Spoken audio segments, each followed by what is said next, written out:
At the center of our cardiovascular system is the heart. It beats approximately 100,000 times per day. Without time off or a vacation, your heart will beat about 35 million times in a year. Even at rest, the muscles of the heart work hard, twice as hard as the leg muscles of a person sprinting. During an average lifetime, the human heart will beat more than 2.5 billion times. Your heart pumps nearly 1,800 gallons of blood throughout your body every 24 hours. That equals 657,000 gallons per year. During an average lifetime, the heart pumps about 1 million barrels of blood, enough to fill more than 3 supertankers. Cardiovascular disease affects not only the heart, but also the miles of blood vessels throughout the body. If you were to lay all of the blood vessels in your body end to end, they would extend for 100,000 miles. Think of it. Your vascular network is equal to 4 times the circumference of the earth.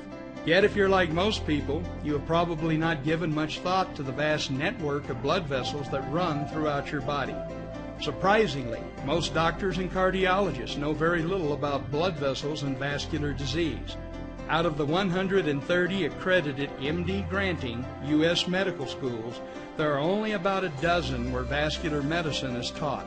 Yet breakthrough discoveries, including the Nobel Prize in Medicine, have unequivocally revealed that blood vessels are much more important than anyone ever realized. Wherever blood flows in your body, it flows through blood vessels. Atherosclerosis is the buildup of plaque on the insides of your arteries.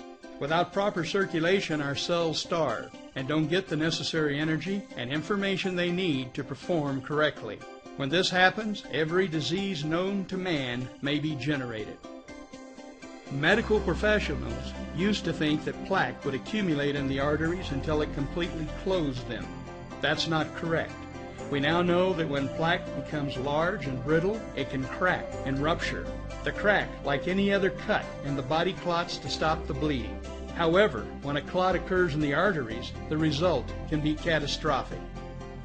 We now know that the body is capable of healing itself. Damaged and blocked vessels can open up and function normally again without drugs or surgery. However, as mentioned, most doctors know very little about blood vessels and vascular disease. Instead, they are trained in cardiovascular medicine heavily influenced by Big Pharma. Cardiologists spend much of their time concentrating on the heart as a pump. They learn the skills to perform bypass surgery. About 500,000 bypass surgeries are performed in the United States each year, making it one of the most commonly performed major operations. Cardiologists also learn the skills of catheter-based interventions, performing angioplasties and putting in stents. The procedure, introduced in 1977, has grown into an $8 billion a year industry in the USA alone. In 2001, almost 2 million angioplasties were performed worldwide, making angioplasty the most common medical intervention in the world.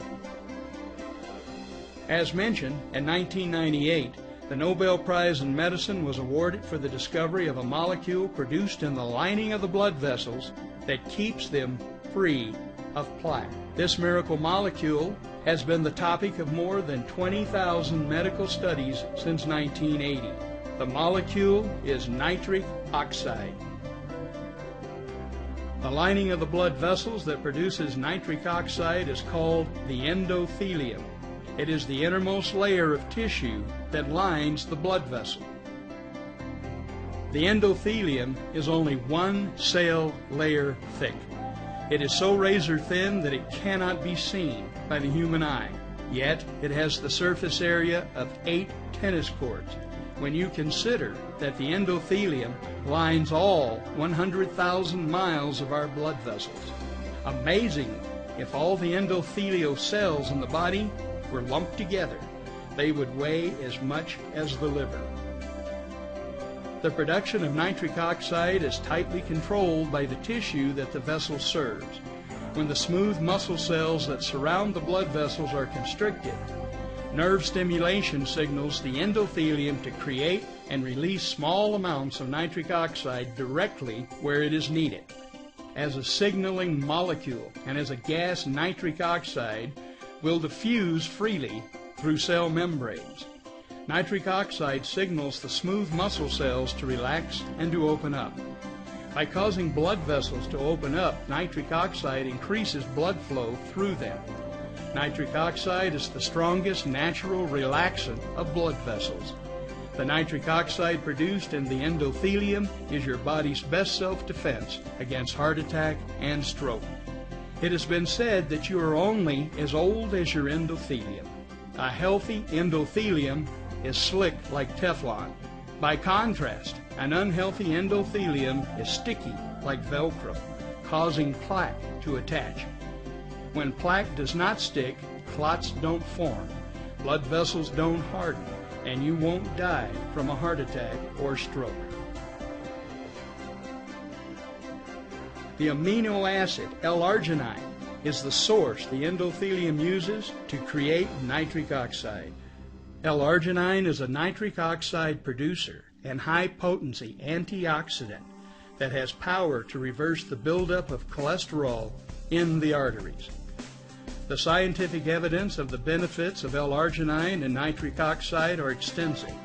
The research at Stanford, Harvard, University of South Carolina, National Cancer Institute, National Institute of Health, as well as most cardiovascular centers throughout the world, all point to L-arginine and nitric oxide as perhaps the most important discovery ever in preventing heart disease. In addition to the overwhelming scientific proof, the clinical evidence is equally impressive. Meet Dr. Joe Prendergast. Dr. Joe, as he likes to be called, is board certified in internal medicine as well as endocrinology and metabolism. On June 4, 2008, the American Diabetes Association named Dr. Joseph Prendergast Father of the Year for 2008. At the awards dinner honoring him, Dr. Joe's wife tells the following story. 2 years ago, a letter was sent out by the hospital stating that Dr. Prendergast was no longer on the staff because he was dead. This letter proved to be an embarrassment to the hospital, as Dr. Joe was alive and well. The hospital wrongfully assumed that Dr. Joe had died because he had not admitted a single patient to the hospital in 16 years. In 1991, Dr. Joe introduced L-arginine into his medical practice. As an endocrinologist, 80% of his patients have diabetes. According to the American Diabetes Association, 2 out of 3 people with diabetes will die from heart disease and/or stroke. Prior to 1991 and the introduction of L-arginine to his practice, Dr. Joe wrote that 30% of his diabetic patients ended up seeing a cardiologist for bypass procedures. Now, 18 years and 5,000 patients later, Dr. Joe has not lost one patient to a heart attack or stroke, nor has he admitted anyone to a hospital. In addition, prior to 1991, Dr. Joe's practice kept 3 cardiologists in business with his referrals. After Dr. Joe introduced L-arginine to his patients, the referrals all ended. All 3 cardiologists went out of business and had to move to new areas to practice cardiology. In his book, Dr. Joe writes, "One of my friends and colleagues is a well-respected cardiologist. I used to refer a lot of patients to him. Recently he said to me, 'Did I do something to offend you? I've noticed that you no longer send patients to me.' I said, 'It's not you. I am not sending my patients to anyone. They don't need cardiologists because we are reversing their heart disease.'" Finally, not too many of us enjoy growing old. L-arginine is the basic element that represents the best single product to take for anti-aging treatment. L-arginine is the source to nitric oxide, and nitric oxide is 1,000 times more powerful than any other natural antioxidant in the body. Antioxidants neutralize free radicals. So what do free radicals do? You just witnessed it.